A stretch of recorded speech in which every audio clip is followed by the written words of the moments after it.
Buenas tardes, compañeros, bienvenidos. Vamos a platicar hoy un poquito sobre los modos de adquirir la propiedad y vamos a iniciar viendo nuestro primer modo de adquirir la propiedad, que es la ocupación. Entonces por eso se llama modo de adquirir la propiedad y la ocupación, y por eso ahora tenemos desde la guía 14 hasta la 18. Para hoy tenemos 5 guías, pero son 2 temas, pero como son pequeños, ¿no? Entonces por eso ahí estamos. Buenas tardes, voy a dar un minutito como siempre. Ay, me pica la nariz. Como siempre, para que se puedan ir conectando. Nosotros, Dios primero no llueve, aunque aquí ya amenaza con llover. No sé por allá, porque después, para no tener problemas, ¿verdad?, con el internet. Bueno, llegamos al minutito. Por favor, amigos, ya saben ustedes que cuando estamos en la clase de Derecho Civil, pues debemos de tener varios amigos ahí a la mano, ¿verdad?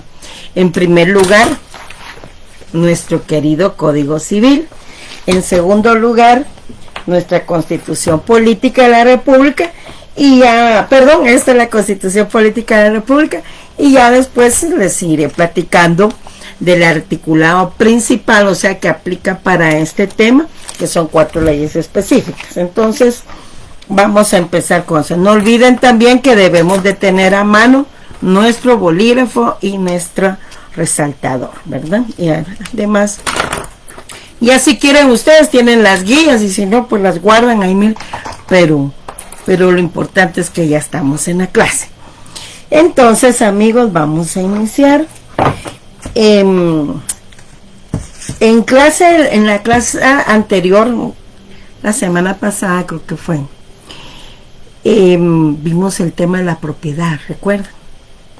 Vimos la propiedad, vimos también, ya vimos la clasificación de los derechos reales, que es lo que acabamos de ver la vez pasada también en la clase que repuse el sábado, ¿verdad? Bueno, entonces, amigos, vean, ya vimos que la propiedad pues es un derecho real, ¿verdad?, que consiste en gozar y disponer de un bien, pero no olvidemos que hay limitaciones, ¿verdad?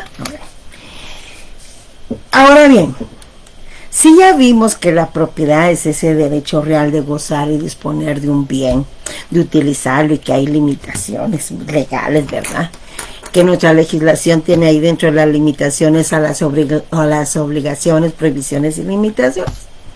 Entonces sabemos entonces que no es solo de decir esto es mío y yo hago lo que yo les comentaba, yo hago lo que quiera con mis bienes, y no, ¿verdad? Hay que respetar también, ya vimos y analizamos cada uno de ellos.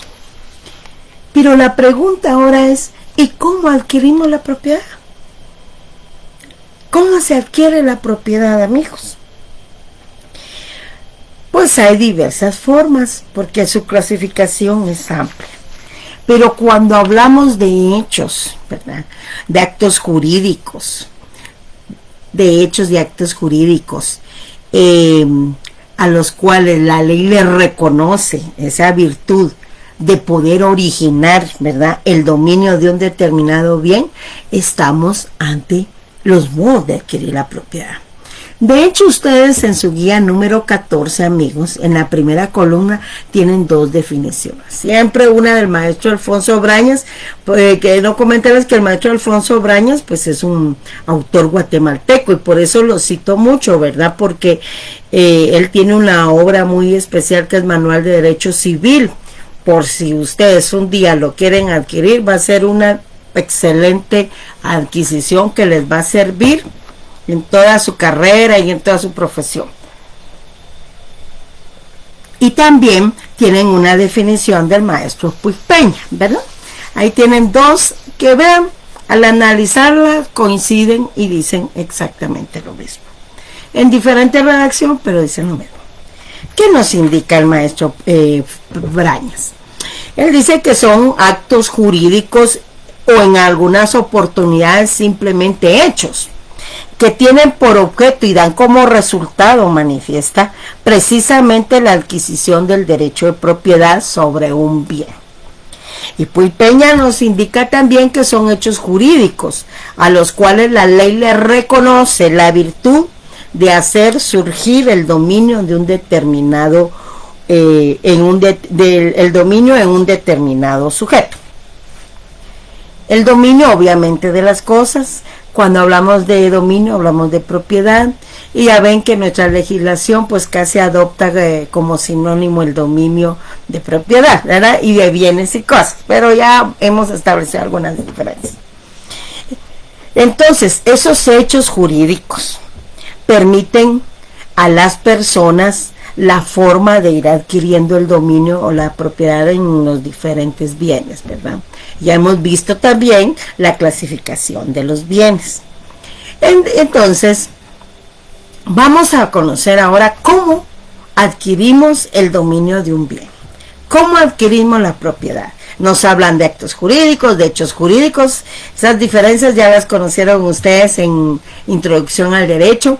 Pero cuando hablamos de un acto jurídico vamos a ver también el tema de los contratos. Así que empezamos con su clasificación. Hay dos grandes clasificaciones que se relacionan a los modos de adquirir la propiedad. En primer lugar está la clasificación, ahí lo tienen en su guía número 14, la clasificación en atención a su naturaleza y la clasificación en atención a su causa. También les envié los materiales de las diapositivas que ustedes ya los tienen aquí en su respectivo chat y también lo tienen en sus respectivas cuentas Classroom, ¿verdad? Bueno, pues cuando hablamos de la clasificación en atención a su naturaleza, nos estamos refiriendo a que existen adquisiciones a título universal. Ahorita solo las voy a enumerar y luego las voy a ir explicando. Hola Lore, mucho gusto en saludarte. Entonces en cuanto a su atención a su naturaleza, hay adquisiciones a título universal, a título particular, hay también adquisición primitiva u originaria o modo originario, hay adquisición derivada o modo derivativo y también hay adquisiciones o modos, ¿verdad?, a título universal y a título oneroso y a título gratuito, perdón, universal y particular, ya lo dije. Estoy repitiendo, tienen adquisición a título universal, a título particular, con modo originario o modo derivativo, a título oneroso y a título gratuito, y ahí lo tienen en la segunda columna de su guía número 14. Finalmente, en esa guía tenemos la clasificación en atención a su causa. Ahí tenemos transmisiones por actos entre vivos, y hay transmisiones por causa de muerte, no entre muertos, ¿verdad? Los muertos sí ya no pueden celebrar actos, pero por causa de muerte sí, y por actos entre vivos. Pasemos ahora a nuestra guía conceptual número 15. En la guía conceptual número 15 también nos referimos a los modos de adquirir la propiedad, pero ahorita vamos a atender la clasificación en atención a su naturaleza. Y aquí sí hay varios articulitos que tenemos que ir señalando poco a poco, y entonces es indispensable que tengan ahí su código civil, ¿verdad? Porque vamos a hacer referencia a los contratos, ¿verdad? Vamos a hacer referencia a las diferentes clases de sucesión que hay, y entonces tenemos que ir viendo ya otros libros siempre que se relacionan con el tema, pero libros del Código Civil. O sea, no es un libro independiente, sino que todos los libros del Código Civil están relacionados. En la guía número 15 tenemos la clasificación, repito, en atención a su naturaleza, y empezamos ahí con la adquisición a título universal. Esa adquisición de la propiedad o modo de adquirir la propiedad cuando es a título universal, pues ¿qué significa? Significa que hay una transferencia de un patrimonio en su totalidad, es decir, en su universo. Por eso dice hay universalidad. Entonces el patrimonio se transfiere totalmente, universo, totalmente. Y eso es lo que vemos claramente cuando tratamos los temas de herencia, por ejemplo. En el artículo 918 y 900 del Código Civil solo lo vamos a ver para que ustedes se fijen que el patrimonio se puede transmitir en forma universal y que uno de esos ejemplos es precisamente la herencia, ¿verdad? Entonces veamos esa transmisión a título universal que se da precisamente en el tema de las herencias. Vamos ahora al artículo 918 y 919 del Código Civil. 918, por favor, lo van ubicando, ¿verdad? Y siempre, ¿verdad?, anotando.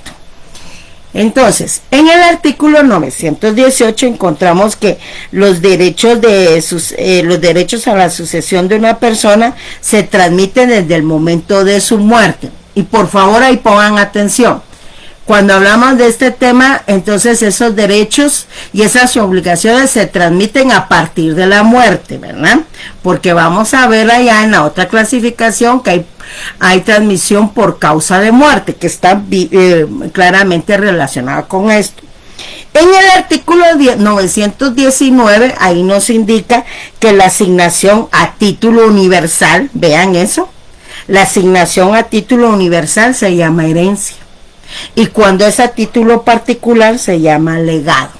Cuando es universal, vean ahí, por eso está citado ese artículo en esta adquisición a título universal de la guía número 14. ¿Cuándo es universal?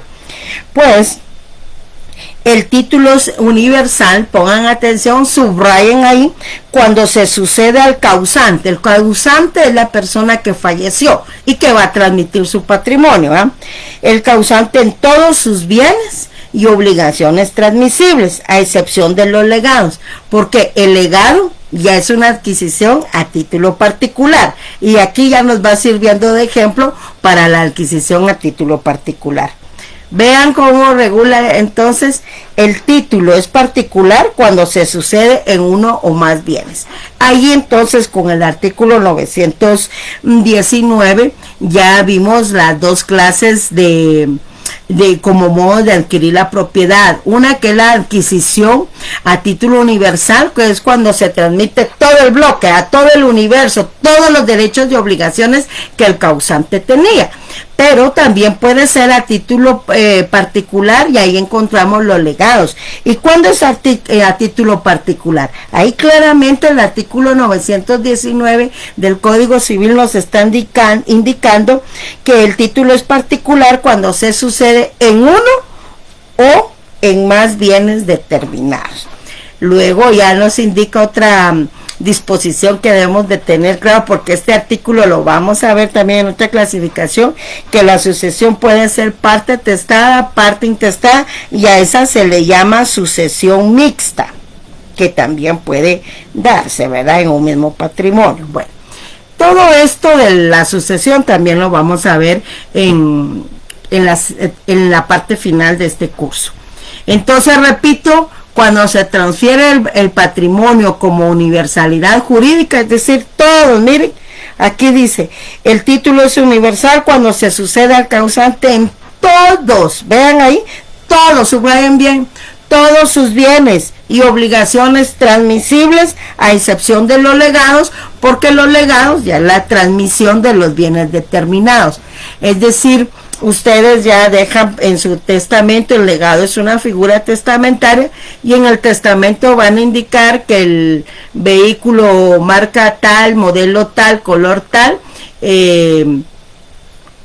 quedará vamos a ver, digamos, a su hijo menor fulanito de tal, y ahí lo identifican en el testamento, ¿verdad? Dividen ustedes sus bienes, la finca tal, la casa tal, la cuenta de ahorro tal, en fin, la inversión, las acciones, etcétera. Todo eso lo van a indicar.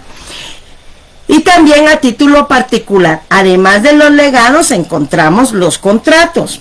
Los contratos los encontramos en el libro quinto, en su segunda parte. O sea, recuerden que el libro quinto del Código Civil se divide en dos partes. El derecho de obligaciones en su primera parte, las obligaciones en general, y la segunda parte del libro quinto es de los contratos en particular. Y entonces todos esos contratos, digamos el contrato de compraventa, es una sucesión a título particular, ¿verdad? ¿Por qué? Porque el bien está determinado. En una compraventa van a vender o comprar, según sea el caso, una finca, por ejemplo, ¿verdad? Que está inscrita en el registro de la propiedad con número tal, la van a identificar ahí. También pueden permutar un bien, ¿verdad?, a cambio de otro y lo van a, pero están plenamente identificados. No van a hacer una compraventa de todos los bienes o de todas las obligaciones, no. Ahí es a título particular, ¿verdad? Entonces ahí están los legados y también los contratos, ¿verdad? En sus diversas modalidades, compraventa, permuta, donación, etcétera. Porque en cada contrato deben de especificar qué es realmente lo que están trasladando, ¿verdad?, a través de una compraventa, donación o permuta, y qué es lo que están recibiendo también, a excepción de la donación, que es a título gratuito. Luego tenemos que hay adquisiciones primitivas, o también se les conoce en modo originario. Una adquisición primitiva o originaria, o modos originarios de adquirir la propiedad, ¿en qué creen que consiste? Pues aquí lo que sucede en un modo originario es que no existe una relación jurídica entre un dueño anterior y el nuevo, ¿verdad? Entonces, ¿por qué? Porque los dueños no han pertenecido anteriormente a nadie en particular. Entonces las cosas no han tenido dueño. Y aquí ya empezamos con la antesala de nuestro siguiente tema, que es precisamente la ocupación. Podemos adquirir bienes por medio de ocupación cuando estos bienes no tienen dueño. Ya vamos a ver sobre qué clase de bienes, porque no todos los bienes se pueden adquirir por ocupación. También la accesión es una forma de adquirir la propiedad sobre los bienes que produzca el bien principal o sobre lo que se le vaya incorporando, ¿verdad? Que ese es nuestro próximo tema. Y también tenemos la usucapión, que es el tema con el que finalizamos, pero ahí tienen ustedes ya los modos originarios de adquirir la propiedad. Lo importante en este modo es que ustedes tengan bien claro que aquí no existe una relación jurídica de un dueño anterior con un nuevo dueño, porque los bienes no han pertenecido a nadie, ¿verdad? Entonces se adquiere, pero se adquiere la propiedad. Y vamos a ver ya a continuación, al terminar esto de los modos, ya vamos a ver el tema de la ocupación. Luego tenemos las adquisiciones derivadas, también conocidas como modo derivativo o modo derivado. Pues aquí, al contrario de la originaria o modo primitivo, pues fíjense que lo que sucede acá es que sí existe una relación jurídica entre un dueño antiguo, que es el que va a transmitir hacia el otro nuevo dueño. ¿Me explico? Miren pues, vamos a leer aquí. Esta tiene lugar como efecto de una relación jurídica que existe, ya voy a dar el ejemplo, entre un titular anterior y el nuevo adquiriente, o sea, el nuevo dueño. Pues mira, hay una transmisión ahí. Se produce la transmisión, ahí les está diciendo, de un patrimonio a otro patrimonio, ¿verdad? Que pertenece a otra persona, ¿verdad? Por ejemplo, los contratos, y volvemos también al tema de la herencia. Vean, si hablamos de un contrato de compra-venta, veamos, vamos a ver primero el artículo 1517.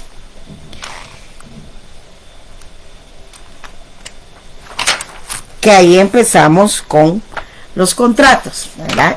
Subrayan, por favor. ¿Qué nos dice el artículo 1517?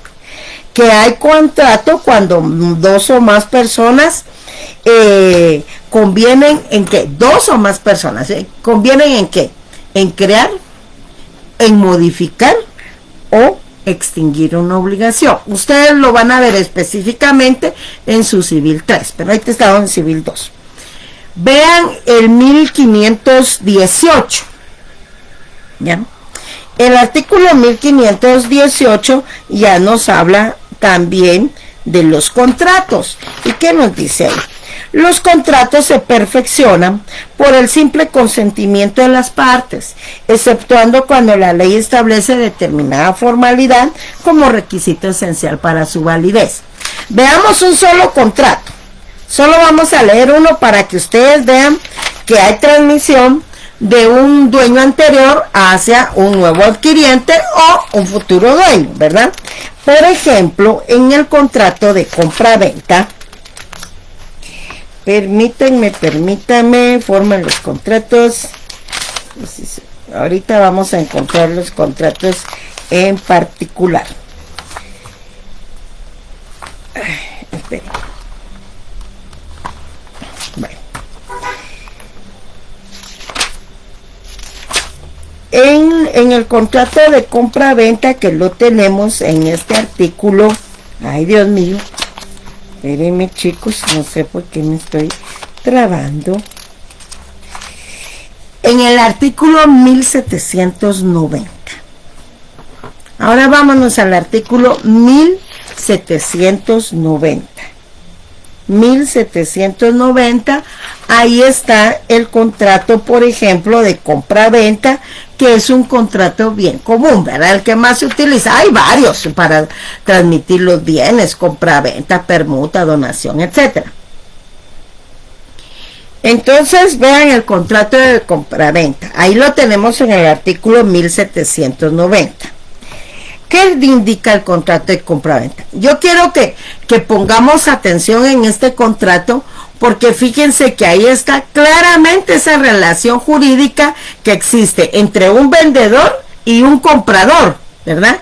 Entonces veamos, por el contrato de compraventa el vendedor, o sea, el antiguo dueño, ¿verdad?, transfiere la propiedad de una cosa y se compromete a entregarla. Y el comprador, o sea, el futuro dueño, se obliga a pagar el precio en dinero. Entonces ahí hay una relación jurídica, ya la vieron, entre comprador y vendedor. Un dueño anterior, que es el vendedor, y un nuevo dueño, que es el comprador. Esto es lo que se conoce como adquisición derivada o modo derivativo. Por eso ahí tenemos a la herencia y los contratos traslativos de dominio, por supuesto. Entonces, ahora quiero que volvamos a leer el 919, porque yo les dije, aquí este artículo nos está sirviendo para leer también ese tema, ¿verdad? Entonces veámoslo, pues. El 919, regresamos ahora al libro tercero del Código Civil. Ya vimos ahí entonces en el 919 que hay una transmisión de patrimonio, ¿verdad? Ya sea la transmisión es a título universal o también puede ser a título particular. Pero ¿de qué transmisión nos está hablando ahí? De una transmisión por causa de muerte, porque ahí habla del causante. Mire, dice: la asignación es a título universal, se llama herencia; la asignación a título particular se llama legado. Vean, el título es universal cuando se sucede al causante, o sea, quien deja los bienes, o sea, el que se murió, ¿verdad? Entonces, en todos sus bienes y obligaciones transmisibles a excepción de los legados. Y el título es particular, etcétera. Entonces, aquí el causante va a transmitir su herencia, ya en cualquiera de las dos formas será transmitido esos bienes, ya sea porque existe un testamento, pues una sucesión es testamentaria, pero si no hay testamento será intestada, y si en el testamento solo se dispuso de algunos bienes y no de otros, entonces será mixta. Pero hay una transmisión de un patrimonio de una persona que fue el dueño original, ¿verdad?, hacia un futuro dueño. En este caso, el dueño anterior es una persona que ya falleció, ¿verdad? Y a través de la herencia o del legado, el futuro dueño tendrá entonces sus bienes, ¿verdad? Por eso se llama modo derivativo o adquisición derivativa. Y luego tenemos que hay adquisiciones a título oneroso y hay adquisiciones a título gratuito. ¿Cuándo es a título oneroso? Pues, ¿qué sucede ahí? Sucede que el adquiriente, ¿verdad? O sea, el nuevo dueño, va a pagar un precio en dinero o bienes, porque cuando lo que se da es un bien a cambio de otro bien, pues es la permuta. Y entonces puedes dar dinero, bienes o servicios a cambio del bien que se recibe. Aquí está bien clarito el contrato de compraventa, que ya lo vimos. También hay otros contratos, como en el artículo 1790 y en el 1852. El 1790 ya lo leímos. Vayamos ahora al artículo 1852, por favor, compañeros. Busquen ahí. 1852. ¿A qué se refiere ese artículo 1852? Vamos, porque estamos estudiando en nuestro Código Civil y yo ya les dije que este Código Civil pues ya no se puede prescindir de sus servicios. Aquí el Código Civil es para todos. ¿A qué creen ustedes que se refiere entonces? ¿A qué? ¿Ya están ubicados en el artículo 1852?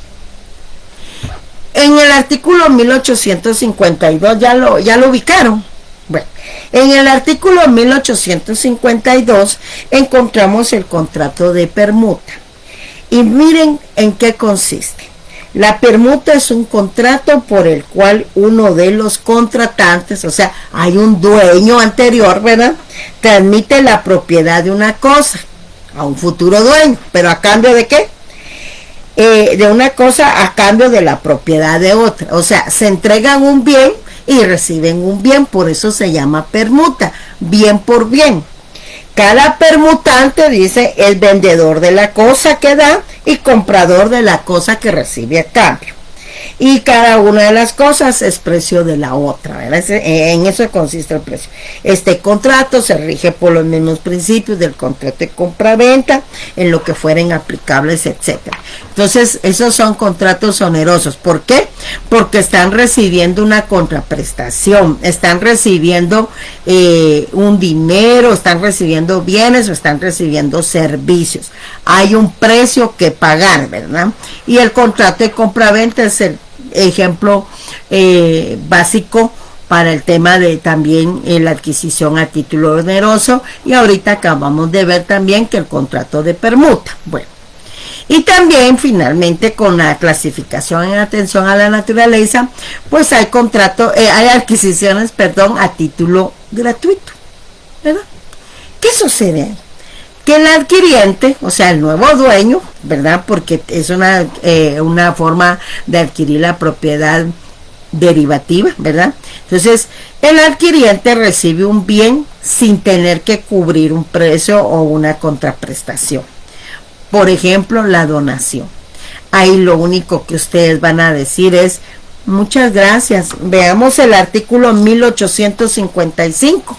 Ahora, vayamos al artículo 1855 para que ustedes vean en qué consiste la donación, porque después vamos a regresar a la herencia. Vean ahí, 1855. ¿A qué se refiere el artículo 1855? ¿Ya lo ubicaron? Ahí está el contrato de donación. ¿Y en qué consiste el contrato de donación? Pues vean el artículo 1855, que yo espero que estén ahí. La donación entre vivos, porque ya vamos a ver que también hay donación por causa de muerte, no donación entre muertos, pero sí una donación por causa de muerte. La donación entre vivos es un contrato, por el cual una persona transfiere a otra la propiedad de una cosa a título gratuito.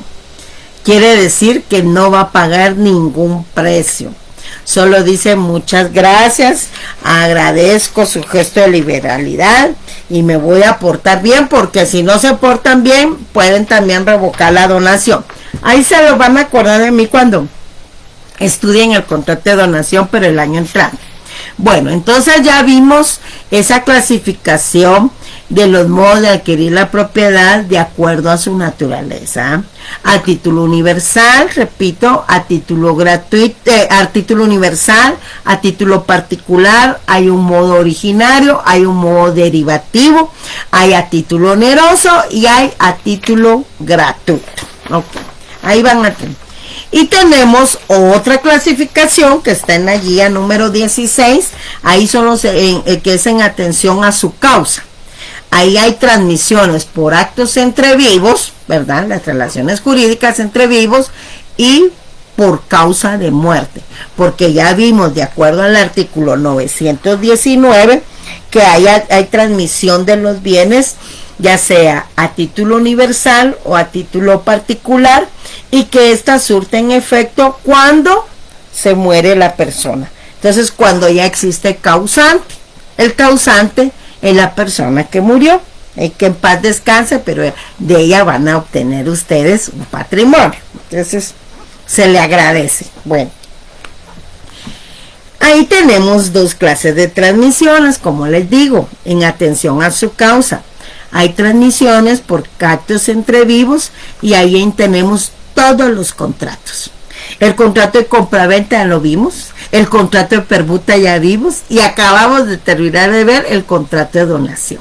Entonces vemos que tienen que identificarse perfectamente el bien que se va a transmitir, ¿verdad? O sea, por medio de la compraventa, de la donación o de la permuta, y que los contratos son actos jurídicos que se celebran entre las personas que están vivas, ¿verdad?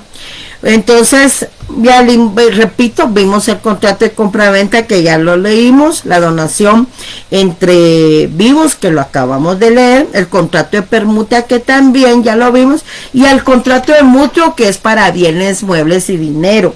Veamos en el artículo 1942. 1942 del Código Civil, siempre allá en la parte de los contratos, ¿verdad? Ahí tenemos el contrato de mutuo. ¿Qué es el contrato de mutuo? Mire, por el contrato de mutuo, 1942, ya están ahí, ¿verdad? Porque ya estoy leyendo. Artículo 1942. Por el contrato de mutuo, una persona entrega a otra dinero u otras cosas fungibles. ¿Se recuerdan? Que hay bienes fungibles y hay bienes no fungibles. Y los bienes fungibles son aquellos que podemos, ¿qué?, sustituir por otros de la misma calidad, cantidad y especie, con el cargo de que se le devuelve igual de cantidad de la misma especie y calidad, ¿verdad? Entonces, bienes fungibles. Bueno, ahí están todos los contratos. Al inicio leímos el artículo respectivo en relación a qué es un contrato. Entonces, cuando dos o más personas deciden crear, modificar o extinguir obligaciones. Bueno, ahorita pues solo les estoy enumerando los ejemplos, ¿verdad? Y lo que quiero es que sepan pues que los contratos son actos entre vivos, los contratos. Aparte están también las transmisiones por causa de muerte. Esta sí se refiere a la sucesión mortis causa, o sea, a la sucesión por causa de muerte. Y ahí ya vimos, de acuerdo al artículo 917 y 919 y 918, que la sucesión mortis causa, pues ya vimos que puede ser a título universal y a título particular, pero también puede ser una sucesión testamentaria y una sucesión intestada y una sucesión mixta, que es la que les comenté hace un ratitito, que ahí estaba, ¿verdad? Entonces veamos ese artículo 917. No muy me gusta leer artículos en la transmisión porque debe ser de lo más aburrido, ¿verdad? Ya me imagino yo si estuviera recibiendo, ¡ay, qué aburrido! Está solo leyendo artículos. Pero hay artículos que son indispensables su lectura. Además de que no olviden ustedes que tienen lecturas obligatorias. Pues vean, este artículo 917 está contemplado en el libro tercero del Código Civil, y ese libro tercero es para temas de la sucesión hereditaria. El artículo 917 regula que la sucesión por causa de muerte se realiza por la voluntad de la persona manifestada por testamento, a falta de este por disposición de la ley. La primera se llama testamentaria, o sea, cuando hay un testamento. Y la segunda, cuando no hay testamento, se llama intestar, comprendiendo en uno y otro, miren, todos los bienes, derechos y obligaciones, ojo, que no se extinguen con la muerte. O sea, no es que en paz descanse, se murió, ya no hay nada. Por supuesto que hay gente que no tiene bienes que transmitirnos, pero que hay obligaciones, las hay. Aunque sean obligaciones alimenticias, la tarjeta de crédito ahí, la cuota que tenía que pagar del vehículo, pero ahí las dejó. La cuenta del hospital, que ahora es muy común, ¿verdad? Y la transmisión de la herencia, en el 918 tenemos los derechos a la sucesión de una persona, se transmiten desde qué momento, desde su muerte. Por eso esto responde a que es una transmisión por causa de muerte, porque hasta que se muera. Ya vamos a estudiar el libro tercero, pero muchos dicen, ay, mi papá ya me heredó en vida. No, hombre, aquí les está diciendo que se transmiten desde el momento de su muerte y que la sucesión puede ser a título universal y a título particular, y ya vamos a leer otra vez el artículo 919, ¿verdad? Que ya lo leímos. Bueno, y en la parte final del 919 pues está la sucesión mixta, que es otra clase de sucesión que se puede estudiar y que está regulada en nuestra legislación. La herencia y el legado también son figuras que producen efectos hasta después de la muerte de la persona, o sea, del causante la persona que falleció. Y ahí ya lo tenemos en el 918 y en el 919, así como el artículo 1002 del Código Civil, que ya hemos estado leyendo, ¿verdad? Si quieren leemos el 1002, pero lo vamos a leer también cuando ya estemos con los temas de la sucesión hereditaria, que va a ser después, ¿verdad? Pero si quieren lo leemos, como les digo, no me da el índice. Que la sucesión legal, el testador puede disponer de una cosa o de una cantidad o del todo o de una parte de sus bienes a título de legado, sucesión a título particular, ¿verdad? Y como estamos aquí es por causa de muerte, en favor de una o más personas individuales o jurídicas, y etcétera. Ahí ya lo vamos. Entonces ahí, amigos, hemos finalizado con el tema de los modos de adquirir la propiedad. Pasemos al primer modito ahí de adquirir la propiedad, que es la ocupación. Son temas así cortitos. La ocupación realmente está regulada en nuestro Código Civil. Pasamos ahora a la 17, perdón, del artículo 589 al 611. Pero fíjense, amigos, que como no hay que olvidar, ¿verdad?, que nuestro Código Civil, ¿cuándo nació? ¿Cuándo nació el Código Civil? Entró en vigencia en 1964. Entonces es un Código Civil. El Código Civil tiene nada más y nada menos que 57 años, ¿verdad? Entonces ya se imagina. Bueno, ahí está, solo me voy a hacer mi colita porque mucho calor. Entonces aparecieron otras figuras. ¿Cuáles son estas? Otras leyes, perdón. Está la Ley para la Protección del Patrimonio Cultural de la Nación. Ahí está en la guía 18, están las leyes y los articulitos que hay que leer específicos de esas leyes. Está la Ley General de Caza y está la Ley General de Pesca y Acuicultura. También, como vemos el tema patrimonial, pues hay delitos en contra del patrimonio que están regulados en nuestro Código Penal. Bueno, empecemos entonces, y hoy nos ubicamos a partir del artículo 589 del Código Civil con el tema de la ocupación. Miren.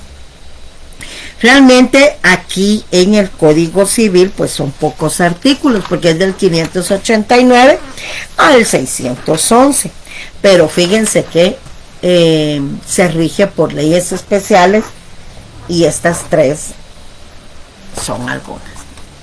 Ahí tienen ustedes, solo quiero que vean la guía 18, porque en la guía 18 ahí tengo entonces los citados los artículos, en primer lugar uno de la Constitución, que es el patrimonio, relacionado con el patrimonio cultural.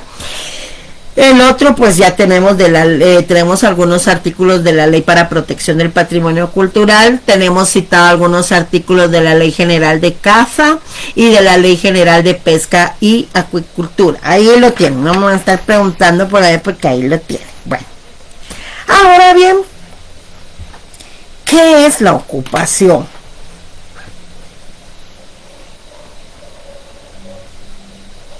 Quiero que pongan atención en esta figura porque después vamos a ver que existen otras figuras que se llaman posesión y usucapión, ¿verdad? Entonces, y vamos a ver ahorita cuáles son los bienes que podemos adquirir por ocupación. Pero, ¿qué es la ocupación?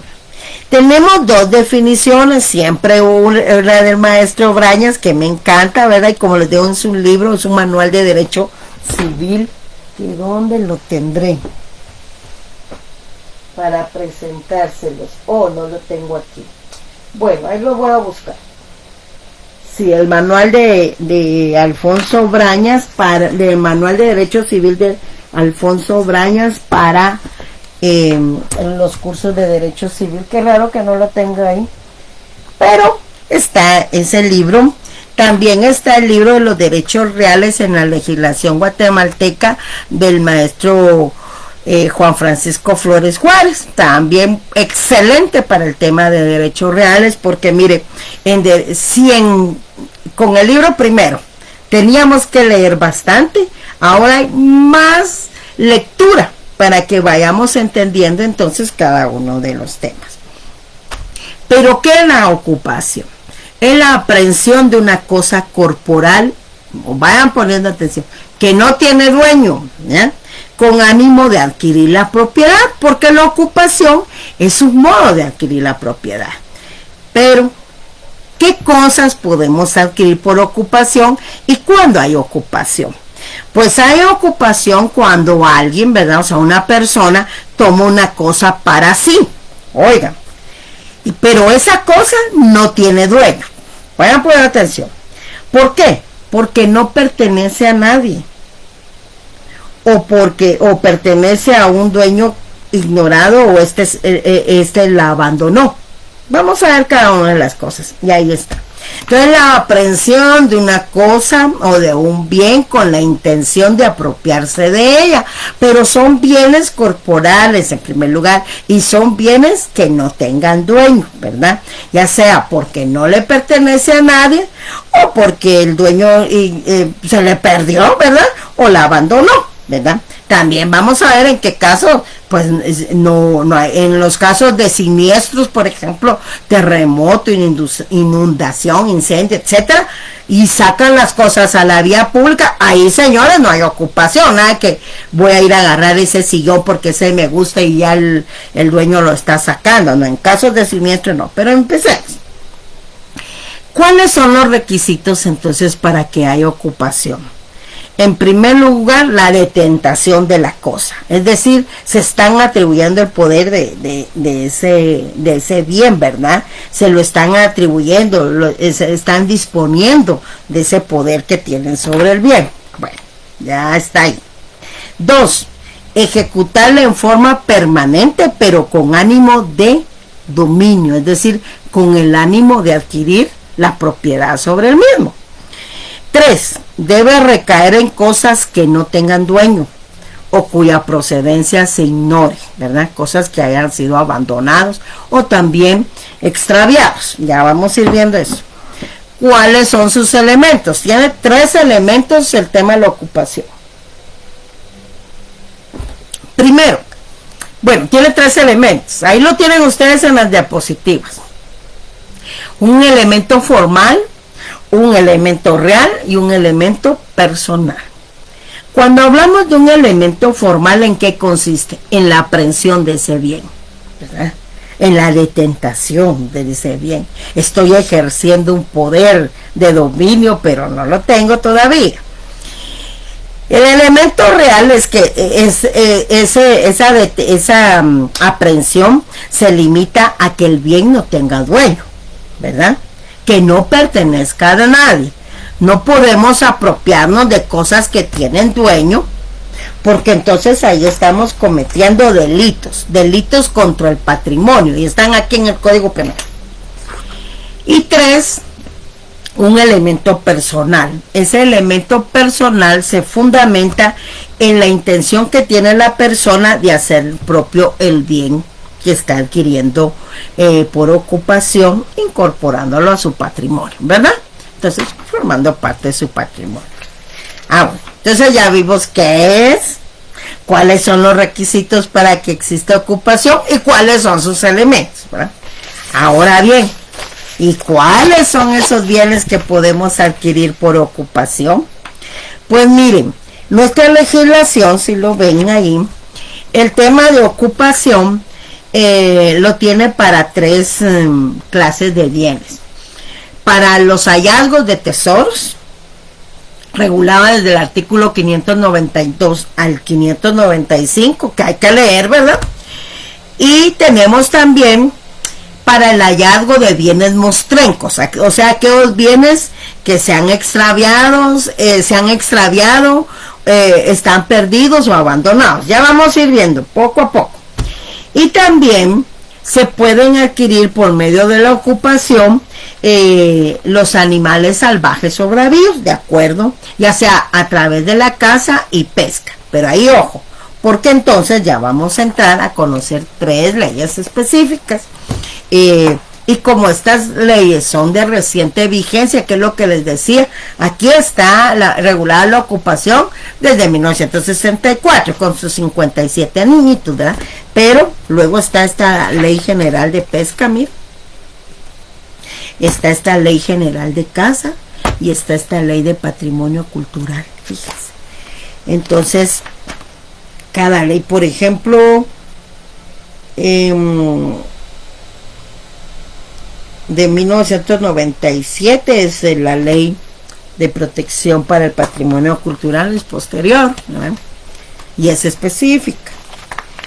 Aquí será ley o será reglamento. Vamos a ver, la ley general de caza, el presente, no, aquí la casa, esta sí ya tiene su reglamento, ¿verdad? Entonces ella entró en vigencia en el año 2004. Fíjense, la ley general de caza.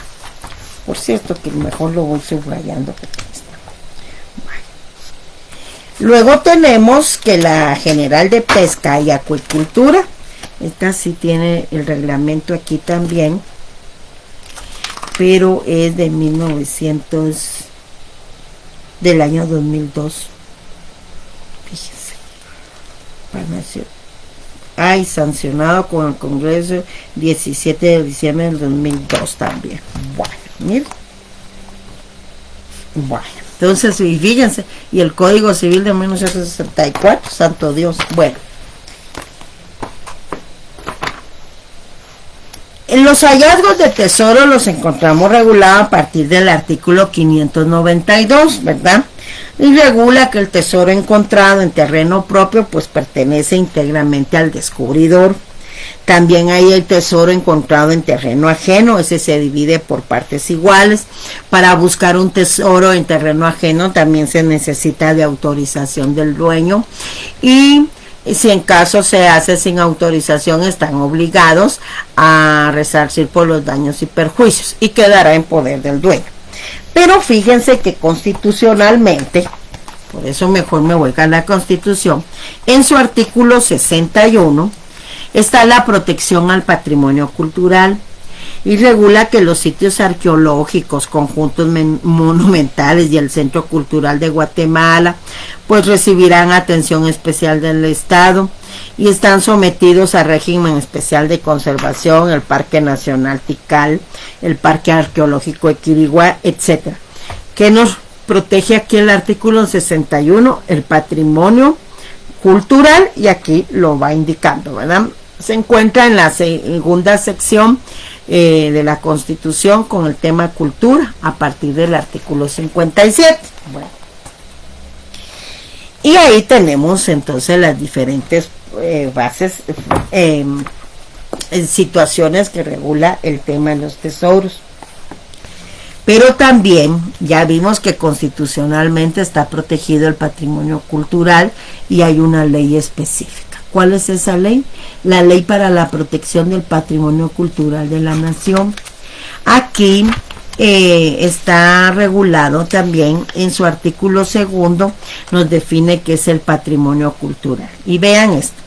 Forman el patrimonio cultural de la nación los bienes e instituciones que por ministerio de la ley o por declaratoria de autoridad lo integren y constituyan bienes muebles o inmuebles públicos y privados relativos a la paleontología, arqueología, historia, antropología, arte, ciencia y tecnología y la cultura en general, incluido el patrimonio intangible que coadyuven al fortalecimiento de la identidad nacional.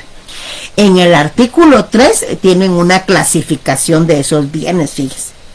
Bienes que conforman el patrimonio cultural de la nación. Y ahí está enumerados cada uno, hay bienes culturales muebles, etcétera. Y el patrimonio cultural intangible, a tal grado que en la misma ley está también regulado el registro de bienes culturales. Entonces, hay siempre que exista la figura del tesoro, pues hay que investigar si no está contemplado dentro de los bienes que forman parte del patrimonio cultural, porque entonces la obligación será irlos a inscribir al registro de bienes culturales de acuerdo con el artículo 23 de la ley, de la respectiva ley. Por eso ahí lo tienen. Tienen el artículo 2, 23, en el artículo 30, vamos a ver qué nos regula también. La posesión legítima de personas. Miren, toda persona que esté en propiedad o posesión legítima de cualquier bien o bienes culturales conforme lo establecido en esta ley será responsable de su conservación y custodia. Bueno, y ahí está el tema también para los propietarios de bienes inmuebles. Ahora bien, está regulado en el Código Civil la ocupación para bienes mostrencos. Los bienes mostrencos son aquellos bienes muebles o semovientes. Recuerdan que los semovientes tienen doble categoría, ¿se recuerdan? Que lo vimos en la clasificación de los bienes, que pueden ser bienes muebles y también bienes inmuebles. Entonces, ¿qué sucede con los bienes mostrencos? Esos se encuentran perdidos o abandonados, no se sabe quién es el dueño, y se denominan mostrencos porque se tienen que mostrar. Como no tienen dueño, entonces hay que mostrarlo. En el artículo 596 y 680 del Código Civil, ahí está reguladito y ahorita vamos para allá. Entonces, tienen la definición de bienes mostrencos ahí en su segunda columna de la guía número 18. Y pueden hacerlo también a través de esto, pero hay que cumplir con el procedimiento. En el artículo 596 están bienes mostrencos. El que encontrare un mueble o semoviente al parecer extraviado y cuyo dueño se ignore, deberá presentarlo a la autoridad municipal más próxima al lugar donde hubiere tenido lugar el hallazgo. La autoridad que recibe un bien encontrado pondrá el hecho en conocimiento público. Y vean de quién. Y si transcurrido el término fijado no se presentare persona que justifique su dominio, pues se procede en venta se procede a su venta en pública subasta.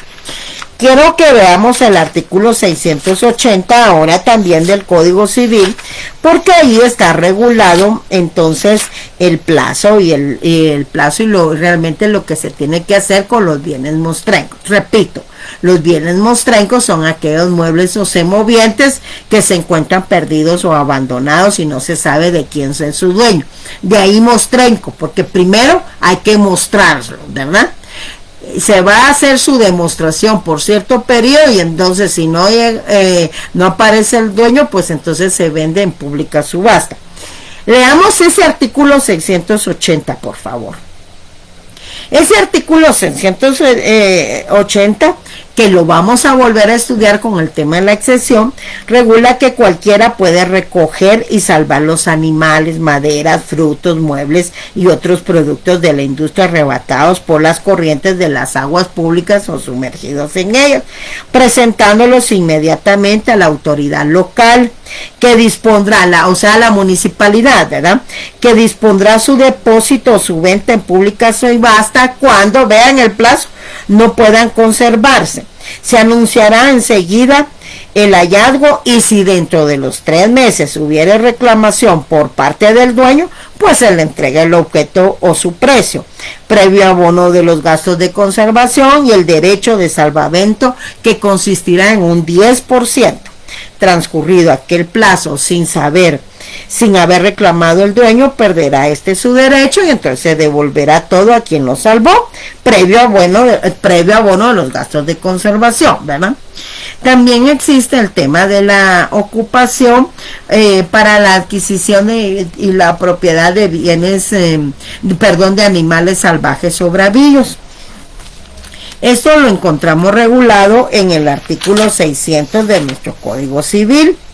Vean ahí, pero quiero que leamos primero el 600. Fíjense pues, caza y pesca. Son susceptibles de ocupación por la caza y la pesca los animales bravíos o salvajes. En el 611 ya nos regula que el ejercicio de la caza y la pesca se sujetará a los reglamentos sobre la materia o leyes sobre la materia. Y ahí es donde aparece nuestra ley general de pesca y acuicultura y nuestra ley general de caza. Vean que de acuerdo a la ley general de caza, pues no es solo de cazar y cazar. Hay caza deportiva, hay caza comercial y hay caza de subsistencia, según el artículo 3 y 6 de la ley precisamente general de caza.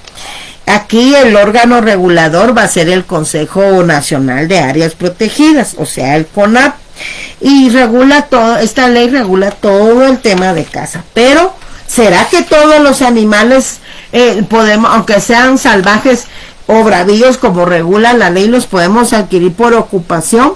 Fíjense que el artículo más importante de aquí, por el tema que estamos tratando, no estoy diciendo que toda la ley no sea, el 21, ahí hay prohibición de especies protegidas.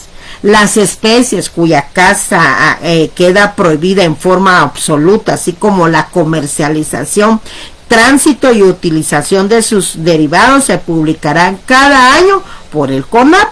En el listado se indicará el nombre científico común y estatus de la especie. Por ejemplo, el quetzal queda prohibido, está bajo protección total y veda absoluta. Su caza o captura por cualquier motivo, con excepción de investigaciones científicas debidamente autorizadas por la entidad competente, constituye un delito penado por la ley. Y entre las prohibiciones especiales, pues queda terminantemente prohibido, ¿vean?, la comercialización de cualquier especie de animales de caza, ya sean vivos o muertos, en el territorio nacional. Prohibido comercializar.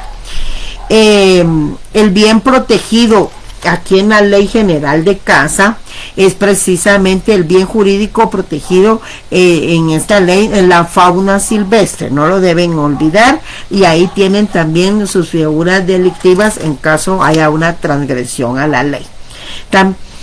Bien, en el artículo 31 tienen las zonas y áreas permitidas de caza, y lo mismo sucede para la Ley General de Pesca y Acuicultura, porque hay especies que también gozan de la protección legal, ¿verdad? Aquí en la clasificación de la pesca solo encontramos la pesca marítima y la continental, pero en el 17 encontramos la tipificación de eso, y también tenemos cuáles son los bienes nacionales según el artículo 4 de la Ley General de Pesca, y también hay especies que gozan de la protección legal. Bueno, según el artículo 591, regresamos ahora. Vamos a leer el 589 porque ni lo hemos leído. Vean, el capítulo 6 se llama de la propiedad por ocupación. y regula ocupación de muebles. Entonces ya vimos sobre qué bienes se puede, qué bienes podemos adquirir por ocupación. Ya vimos el tema para los hallazgos y tesoros, pero siempre observando lo que nuestra Constitución y la Ley de Protección del Patrimonio Cultural de la Nación regula. Y tenemos también que pueden ser, se puede realizar la ocupación de bienes mostrencos. Ya vimos ahí que de acuerdo al 596 y 680 del Código Civil, cuál es el procedimiento. Y también podemos adquirir por medio de ocupación a través de la caza y pesca animales salvajes o bravíos, que se regulan por las leyes especiales, porque ya vimos también que hay especies que gozan de la protección legal. Entonces, las cosas muebles o semovientes regula el artículo 589, que no pertenecen a ninguno, que es uno de los requisitos, puede adquirirse por ocupación de acuerdo con lo dispuesto en leyes especiales. Ya están enumeradas las leyes especiales. Me voy a saltar al 591 y finalizo con el artículo 590. El artículo 591 regula que pueden ser objeto de ocupación las piedras, las conchitas y otras sustancias que se encuentran en la ribera del mar, los ríos, arroyos y de uso público que no presenten señales de dominio anterior, porque se recuerden que no deben tener dueño. También pueden ser objeto de ocupación las cosas cuya propiedad abandona voluntariamente su dueño. Pero cuando las cosas, ¿qué estará pasando?, no se presumen abandonadas por sus dueños, las cosas que los navegantes en el agua y en el aire arrojen para aligerar la nave, ni los despojos provenientes del siniestro, según el artículo 599. Y tampoco se presumen abandonadas las cosas que con el fin de salvarlas sean sacadas a la vía pública, que es lo que les comenté al inicio, o a otro lugar en caso de terremoto, incendio u otro siniestro. Ahora bien, ya vieron entonces solo los bienes, ¿verdad? Ahí algún tesorito, pero ojo con la Ley de Protección del Patrimonio Cultural de la Nación. Algún animalito, pero ojo que no sea una especie en extinción. Lo mismo con la pesca, ¿verdad? Y pues básicamente de acuerdo al artículo 591, pues lo que sí pueden adquirir libremente son las conchitas, ¿verdad? Y las piedrecitas que arroja el mar, el río, el arroyo y de uso público, que no pertenecen, que no tengan señales de dominio anterior, o sea que no tengan dueño, ¿verdad? O las que han sido abandonadas voluntariamente por sus dueños. ¿Qué bienes no podemos adquirir por ocupación? Ya vimos cuáles, ¿verdad? Ya vimos cuáles, ya vimos que están reguladas en el Código Civil y también en leyes especiales. Pues ahí tenemos los bienes inmuebles. Los bienes inmuebles no se pueden adquirir por ocupación. Una finquita no la puede adquirir por ocupación. Una casa tampoco, porque ahí hay hechos delictivos. Quiero que veamos ese artículo 590. Por eso les dije, me lo voy a saltar y remato con ese artículo. Regula que los inmuebles no pueden adquirirse por ocupación. Los que no estén reducidos a propiedad particular pertenecen a ¿quién? A la nación. ¿Se fijan? Porque si por ocupación quieren adquirir el dominio de un bien inmueble, ahí lo que están cometiendo son hechos delictivos, ¿verdad? Una usurpación de derechos reales o de propiedad privada, etcétera. Ahí lo tienen. El Código Penal regula delitos, protege el patrimonio y regula los delitos que se cometen en contra del patrimonio. Amigos, entonces ahí finalizo mi exposición del día de hoy, que se relacionó con el tema de los modos de adquirir la propiedad y la ocupación como primer modo de adquirir la propiedad. ¿Tienen alguna duda o comentario? Aquí estoy. Voy a tomar alguito aquí.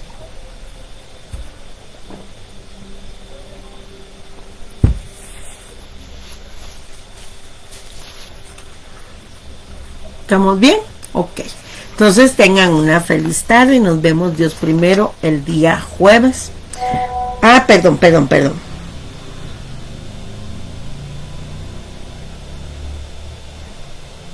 Tengo un sugar, ¿qué es eso? Miren, sean formales para sus preguntas. Yo también payasadas no voy a estar respondiendo. O se expresa bien, compañero o compañera, pero no me esté mandando que tiene un sugar y que tiene familia. No. Tengan una buena tarde, porque ya les digo. Y si lo expulso del chat, también no se vaya usted a sorprender, porque yo he dicho que si no respetan, también los expulso. Tengan buena tarde. Un sugar. ¿Qué es?